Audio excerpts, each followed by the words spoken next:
Assalamualaikum warahmatullahi wabarakatuh. Baiklah, di sini saya akan menjelaskan tentang resume setelah ujian tengah semester struktur aljabar. Dengan nama saya Alfanisa Azahar dengan NIM 1814040039, jurusan Tadris Matematika A dengan dosen pembimbing Bu Nita Putri Utami MPD. Baiklah, langsung saja ke pembahasannya. Baiklah, yang pertama kita akan membahas tentang grup siklis dan order grup siklis, di mana definisinya itu G adalah grup siklis jika dan hanya jika ada unsur A elemen G sehingga G sama dengan A, di mana A elemen G disebut generator G. Yang pertama yaitu G sama dengan A, di mana X elemen G, di mana X sama dengan A pangkat N elemen Z, untuk G genap grup dengan operasi perkalian. Yang kedua yaitu G sama dengan A, X elemen G, di mana X sama dengan N dikali A, N elemen Z, untuk G grup dengan operasi penjumlahan. Nah, sebagai contohnya yaitu di mana G di sini anggotanya yaitu I, -1, -1, dan 1 dengan operasi perkalian berupa grup siklis. Perhatikan bahwa I pangkat 1 sama dengan I pangkat 2 sama dengan -1, I pangkat 3 sama dengan -I, dan I pangkat 4 sama dengan 1. 1 pangkat 1 sama dengan 1, 1 pangkat 2 sama dengan 1, 1 pangkat 3 sama dengan 1, dan 1 pangkat 4 sama dengan 1. -1 pangkat 1 sama dengan -1, -1 pangkat 2 sama dengan 1, -1 pangkat 3 sama dengan -1, dan -1 pangkat 4 sama dengan 1. -I pangkat 1 sama dengan -I, -I pangkat 2 sama dengan -1, -I pangkat 3 sama dengan I, dan -I pangkat 4 sama dengan 1. Sehingga G sama dengan I sama dengan -I. Sehingga G anggotanya yaitu I, -1 dan -I, dan 1 dengan operasi perkalian merupakan grup siklis. Perhatikan bahwa I pangkat 1 sama dengan I pangkat 2 sama dengan -1, I pangkat 3 sama dengan -I pangkat 4 sama dengan 1, I pangkat 5 sama dengan I pangkat 6 sama dengan -1, I pangkat 7 sama dengan -1, I pangkat 8 sama dengan 1.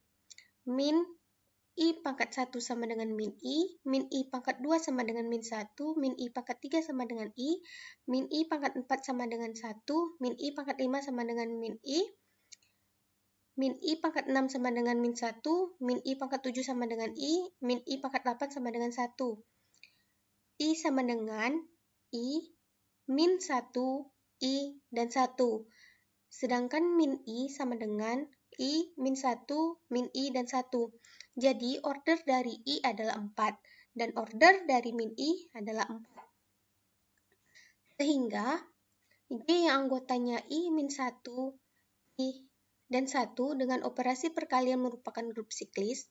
Perhatikan bahwa -1 pangkat 1 sama dengan 1, -1 pangkat 2 sama dengan 1, -1 pangkat 3 sama dengan -1, -1 pangkat 4 sama dengan 1, -1 sama dengan -1,1. Jadi, order dari -1 adalah 2. -1 pangkat 1 sama dengan 1, -1 pangkat 2 sama dengan 1, 1 sama dengan 1. Jadi, order dari 1 adalah 1.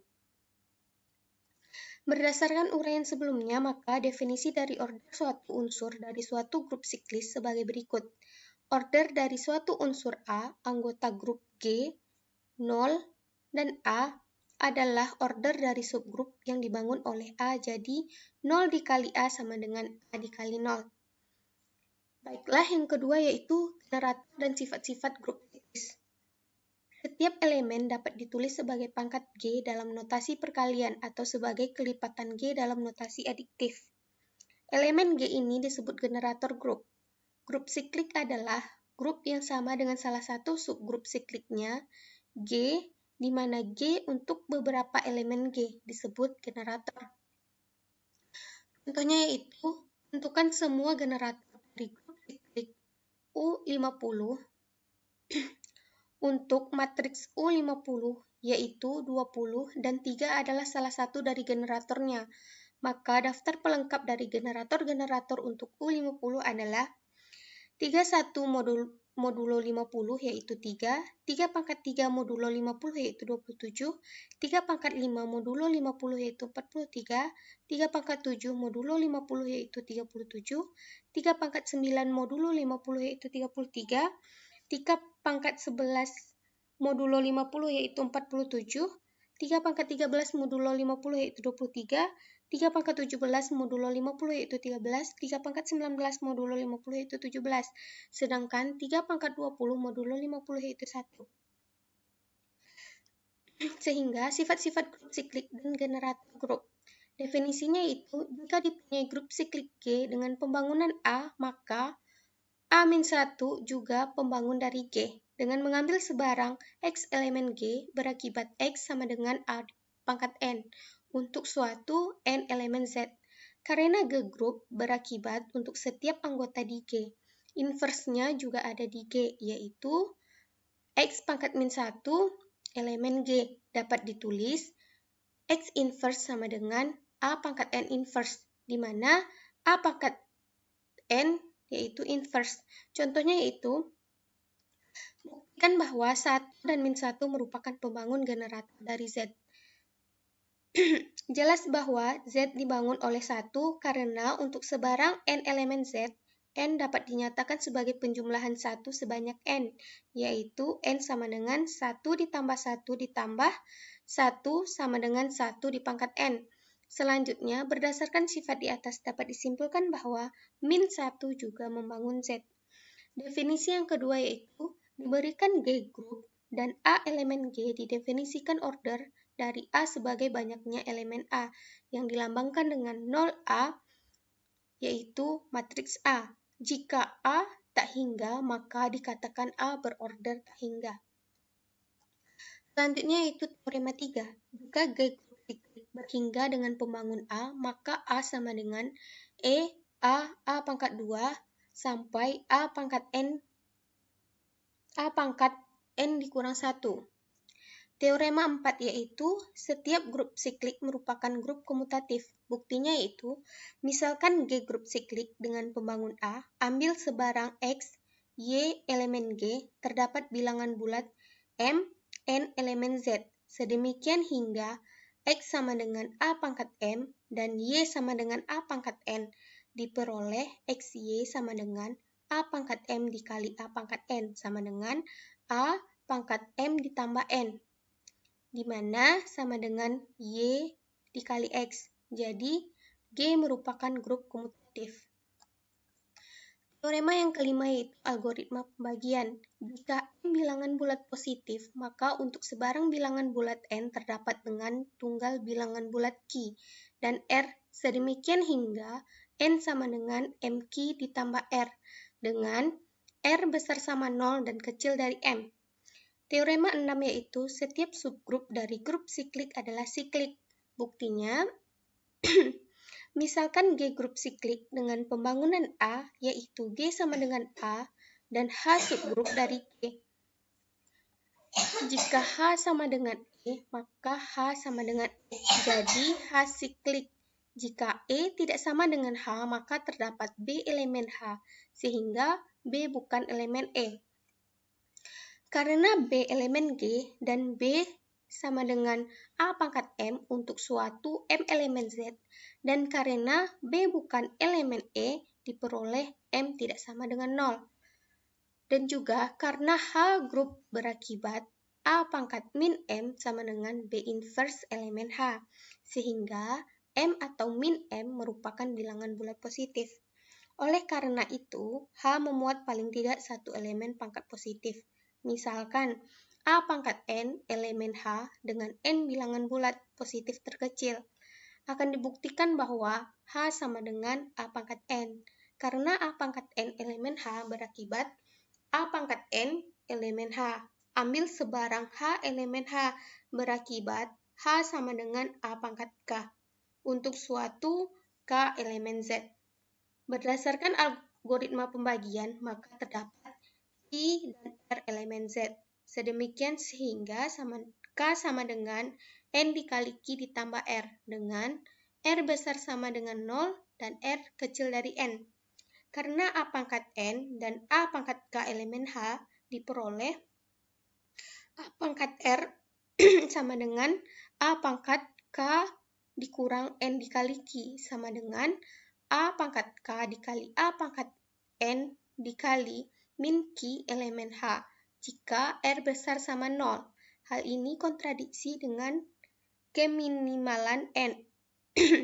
Oleh karena itu, haruslah R sama dengan 0, sehingga A pangkat K sama dengan A pangkat N dikali Q elemen A pangkat N. Oleh karena itu, H elemen A pangkat N. Jadi, H merupakan grup C. Selanjutnya kita akan membahas tentang grup permutasi, di mana di sini misalkan S3 sama dengan F, yaitu anggotanya 1, 2, 3, ke 1, 2, 3, di mana F yaitu bijektif, di mana Sn sama dengan F, anggota 1, 2, 3, ke 1, 2, 3 sampai ke N, di mana F juga bijektif. Untuk to elemen S6 sama dengan, di mana to-nya yaitu 1, 2, 3, 4, 5, 6, 2, 3, 1, 4, 6, 5. Notasinya yaitu 1, 4, 3, 5 elemen S6, 1 ke 4, 4 ke 3, dan 3 ke 5. 1, 4, 3, 5 sama dengan 1, 2, 3, 4, 5, 6, dan 2, 4, 5, 3, 1, 6. Di mana di sini A1, A2 sampai dengan AT elemen Sn disebut dengan putaran dengan panjang P. Di mana di sini terlihat yaitu 1 ke 2, 2 ke 3, dan 3 ke 1 merupakan putaran, dan juga sebagainya. Selanjutnya di sini tuh 1, 2, 3 dikali 4, dikali 5, dan 6. Misalkan alfa sama dengan 1, 2, 3, 4, 5, dan 6, maka alfa sama dengan 1, 2, 3, 4, 5, 6, dan 2, 3, 1, 4, 6, 5. Jadi, alfa sama dengan to. Untuk alfa, A1, A2 sampai dengan AT, beta sama dengan B1, B2 sampai BT, alfa dan beta saling lepas jika A1 sampai AT irisan dari B1 sampai BT, bukan himpunan kosong. Proporsi setiap to elemen Sn dapat ditulis sebagai perkalian putaran-putaran yang saling lepas. 153 dan 426 elemen S6, 426 dan 153. Jika alfa dan beta saling lepas, maka alfa beta sama dengan beta alfa. Contohnya yaitu alfa sama dengan 1, 5, 3, 4, 6 elemen S6. Alfa 1 sama dengan 5, alfa kuadrat 1 sama dengan alfa dikali 5 sama dengan 3, alfa pangkat 3 1 sama dengan 4, alfa pangkat 4 1 sama dengan 6, alfa pangkat 5 dikali 1 sama dengan 1, sehingga alfa pangkat 5 dikali K sama dengan K. Nah, untuk order dari alfa adalah M terkecil, sehingga alfa pangkat M sama dengan E.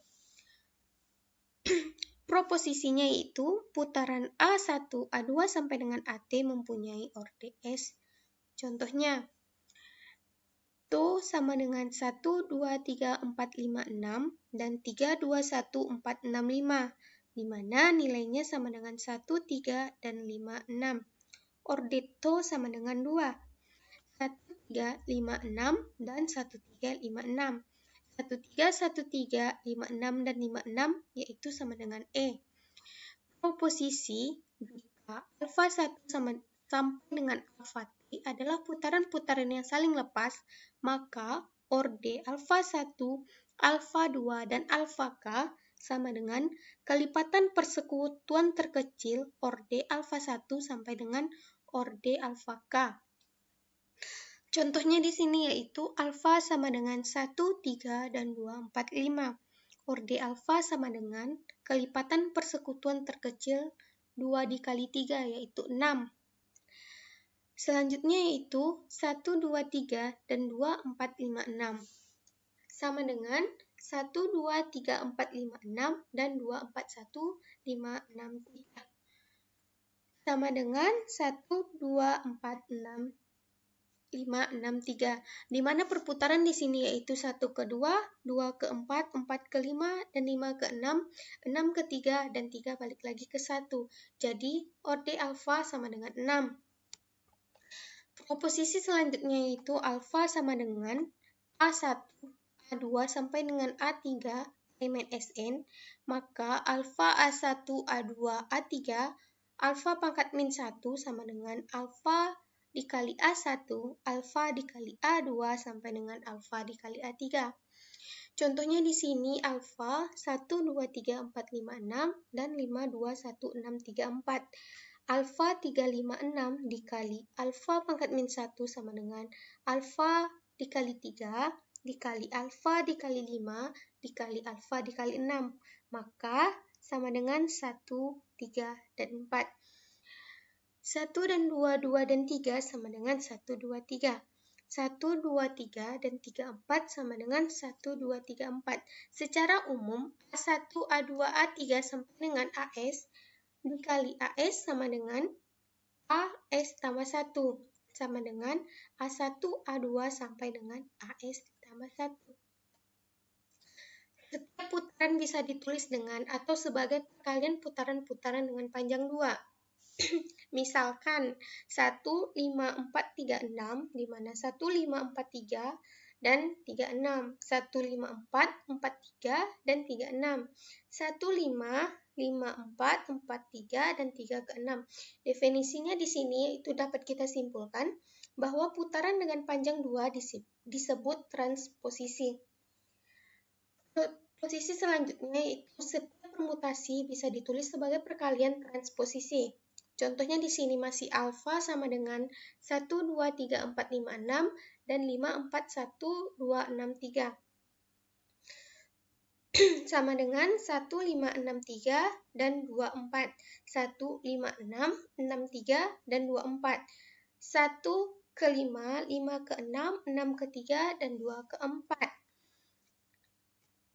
Maka definisinya itu alfa elemen Sn disebut sebagai yang pertama yaitu permutasi ganjil jika alfa sama dengan To1 dikali To2K ditambah 1 dengan To I sama dengan transposisi. Yang kedua yaitu permutasi genap jika alfa sama dengan To1 sampai dengan To2K dengan To I transposisi. Selanjutnya itu kita akan membahas tentang grup simetri, di mana definisinya yaitu grup simetri adalah suatu grup yang dibentuk dari suatu himpunan yang isinya merupakan permutasi-permutasi dengan operasi perkalian grup simetri berderajat n, sehingga biasanya dinotasikan dengan Sn.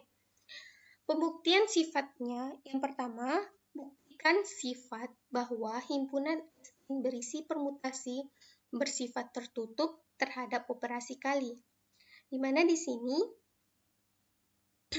B dikali A yaitu J1, J2 sampai dengan Jn, K1, K2 sampai dengan Kn dikali dengan 1, 2 sampai dengan N, J dan J2 sampai dengan N, maka 1, 2 sampai dengan N, K1, K2 sampai dengan Kn, elemen Sn. Di mana di sini dapat kita buktikan bahwa Sn tertutup terhadap operasi perkalian. Yang kedua yaitu membuktikan Sn memiliki elemen identitas. Untuk setiap A, 1, 2 sampai N, J1, J2 sampai Jn, elemen Sn berlaku 1, 2 sampai N, J1, J2 sampai Jn dikali 1, 2 sampai N, dan 1, 2 sampai N sama dengan 1, 2 sampai N, J1, J2 sampai Jn. Elemen identitas Sn adalah elemen sama dengan 1, 2 sampai N, dan 1, 2 sampai N. Selanjutnya yaitu homomorfisme grup, di mana definisinya itu misalkan G dan 0 dan G aksen bintang masing-masing grup suatu pemetaan himpunan kosong dari grup dan 0 ke grup G aksen bintang. disebut homomorfisme grup jika memenuhi himpunan kosong A0B sama dengan himpunan kosong A dikali himpunan kosong B untuk setiap A dan B elemen G. Nah, selanjutnya yaitu isomorfisme grup. Misalkan G bintang dan H pagar adalah grup. Misalkan pula theta di mana GGH adalah sebuah pemetaan dari grup G ke grup H. Theta disebut isomorfisme grup dari GGH jika theta adalah homomorfisme yang bijektif.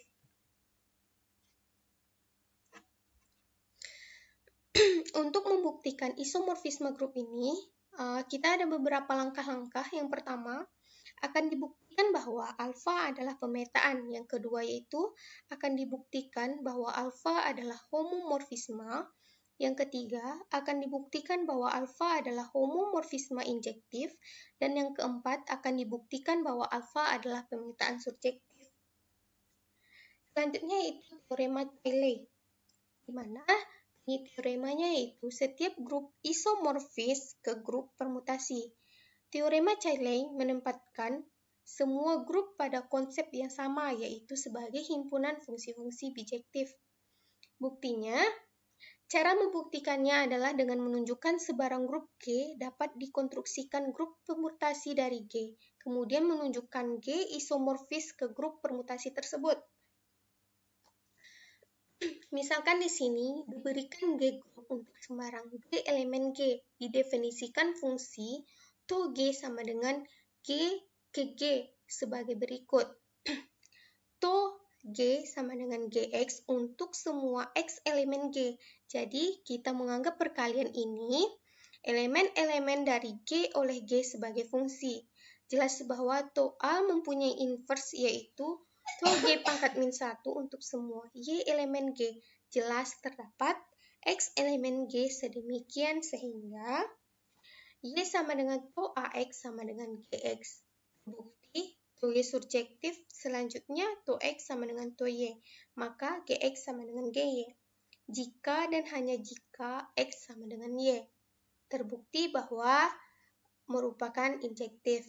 Telah kita buktikan to G merupakan permutasi. Di sini kita didefinisikan H sama dengan to G di mana G elemen G. H adalah grup permutasi dari G. Selanjutnya akan ditunjukkan G dan H isomorfis.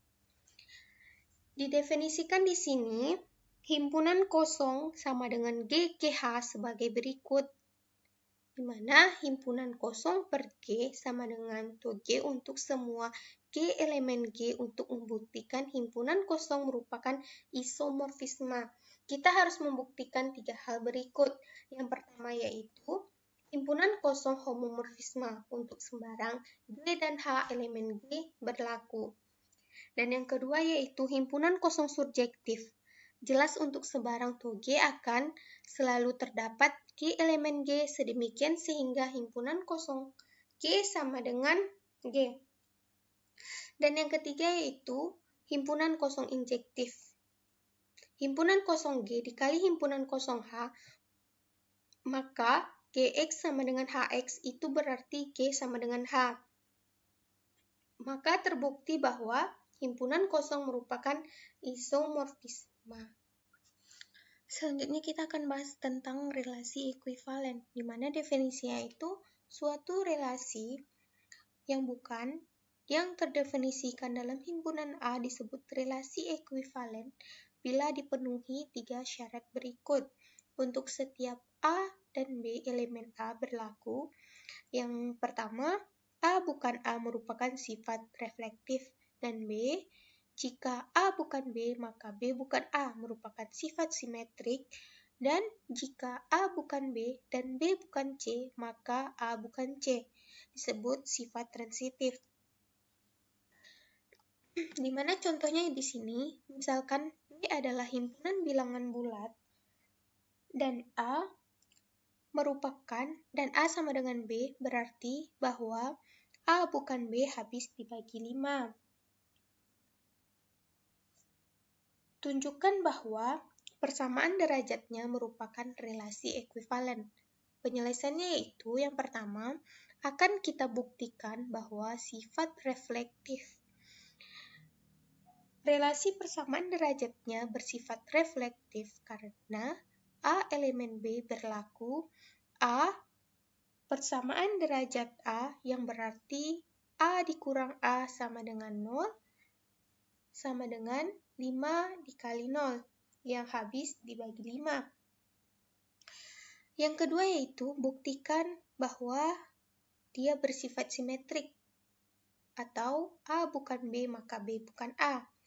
Relasi persamaan derajatnya bersifat simetrik karena jika A persamaan derajat B yang berarti A dikurang B sama dengan 5K. Ekuivalen dengan B dikurang A sama dengan 5K. Berarti habis dibagi 5 per A atau A persamaan derajatnya B. Selanjutnya itu dibuktikan bersifat transitif atau A bukan B dan B bukan C, maka A bukan C.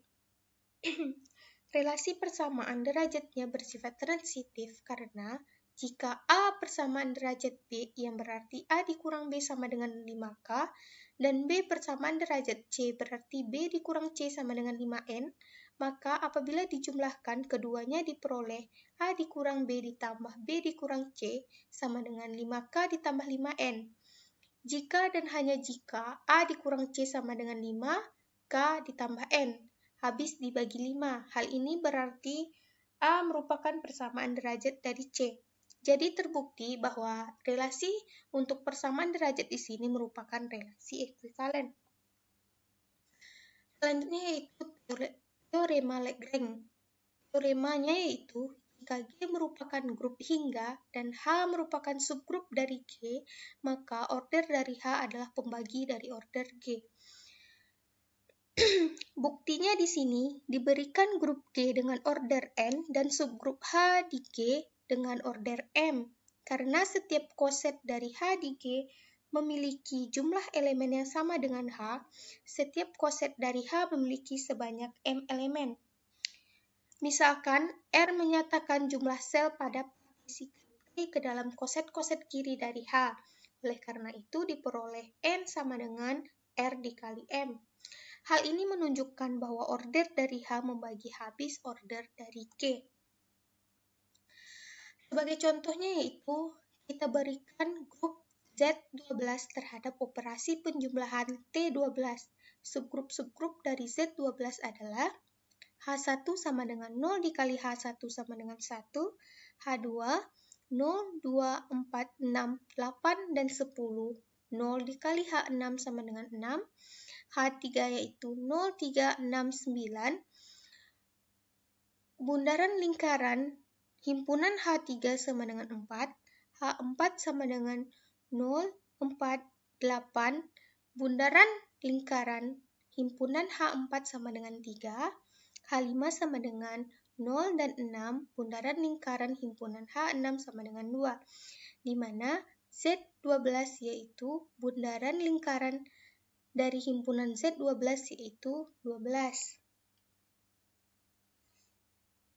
Nah, di sini dapat diperhatikan bahwa 1, 2, 3, 4, 6, dan 12 yang merupakan orde dari subgrup dari Z12. Ini membagi habis order dari Z12 yaitu 12. Selanjutnya yaitu indeks subgrup. Jika H subgrup dari grup finite G, maka banyaknya koset kanan kiri H dalam G yang berbeda disebut indeks dari H dan dalam G. Di sini dapat ditulis I, G sama dengan H. Teoremanya itu, jika H subgrup G, maka terdapat koresponden satu-satu di antara sembarang koset kanan kiri dari H dalam G. Contohnya di sini yaitu, tentukan indeks dari subgrup 4 dalam Z8. Penyelesaiannya yaitu 4 dalam Z8 yaitu 0,4 sama dengan H. H subgrup dari Z8 yaitu Z8 sama dengan 0, 1, 2, 3, 4, 5, 6, dan 7. Di mana koset kanannya di sini H0 sama dengan H ditambah 0, 0,4 ditambah 0 sama dengan 0,4. H1 sama dengan H ditambah 1 sama dengan 0,4 ditambah 1 sama dengan 1,5. H2 sama dengan H ditambah 2, yaitu 0,4 ditambah 2 sama dengan 2,6. H3, H ditambah 3 sama dengan 0,4 ditambah 3 sama dengan 3,7. H4 sama dengan H ditambah 4, di mana 0,4 ditambah 4 yaitu 4,0 dan 0,4 sama dengan H. H5 sama dengan H ditambah 5, 0,4 ditambah 5 yaitu 5,1 dan 1,5 sama dengan H1. H6 yaitu H ditambah 6, 0,4 ditambah 6 yaitu 6,2 dan 2,6 adalah H2. Selanjutnya yaitu H7 sama dengan H ditambah 7, 0,4 ditambah 7 sama dengan 7,3 dan 3,7 merupakan H3. Maka indeks dari H dalam Z8 adalah 4. Selanjutnya yaitu subgrup normal. Definisinya di sini, suatu subgrup H dari grup G disebut subgrup normal jika A dikali H sama dengan H dikali A untuk setiap A elemen G, yakni jika koset kiri dan kanan dari H itu sama. Contohnya di sini, misalkan G, plus sama dengan Z6, yaitu 0, 1, 2, 3, 4, dan 5 adalah suatu grup, dan H yaitu 0, 2, dan 4 adalah merupakan subgrup dari G.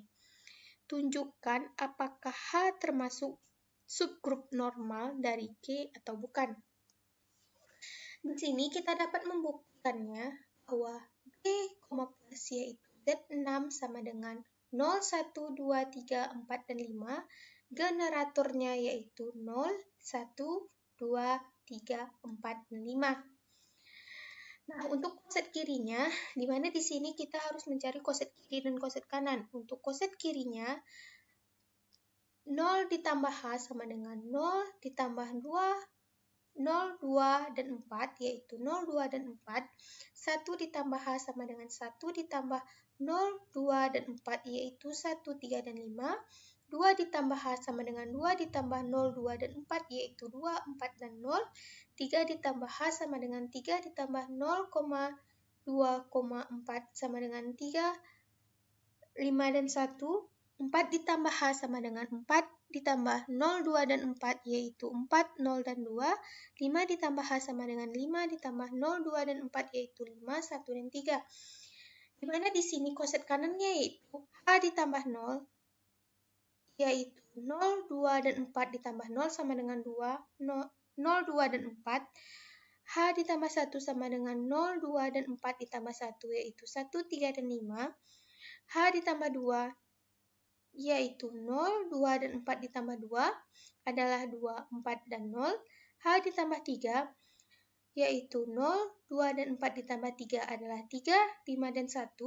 H ditambah 4 sama dengan 0, 2, dan 4 ditambah 4, yaitu 4, 0, dan 2. H ditambah 5 sama dengan 0, 2, dan 4 ditambah 5, yaitu 5, 1, dan 3. Di mana di sini antara koset kanan dan koset kirinya bernilai sama, atau koset kiri sama dengan koset kanan, sehingga subgrup dari H yaitu 0, 2, dan 4 merupakan subgrup normal. Selanjutnya yaitu grup faktor, di mana di sini bila H adalah subgrup normal dari grup G bintang himpunan dari koset-koset, di mana G per H sama dengan H bintang G, di mana di sini G adalah elemen dari G itu sendiri, membentuk grup H per G bintang yang didefinisikan oleh HG1 bintang HG2 sama dengan H bintang G1 bintang G2. Disebut subgrup faktor G oleh H. Orde dari grup faktor G per H bintang adalah banyaknya koset-koset dari H dalam G, sehingga indikator dari G per H yaitu indikator GH, di mana nilai determinan dari G per nilai determinan dari H.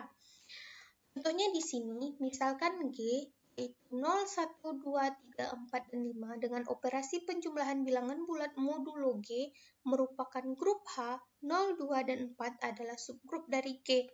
Tentukan grup faktor dari G oleh H, yaitu G per H. Di mana penyelesaian di sini terlebih dahulu kita buktikan bahwa H subgrup normal. Untuk kita mencari bahwa H yaitu subgrup normal, maka koset kanan H dalam G adalah H ditambah 0, di mana di sini 0, 2, dan 4 ditambah 0 yaitu 0, 2, dan 4. H ditambah 1 yaitu 0, 2, dan 4 ditambah 1 yaitu 1, 3, dan 5. H ditambah 2 yaitu 0, 2, dan 4 ditambah 2 yaitu 2, 4, dan 0.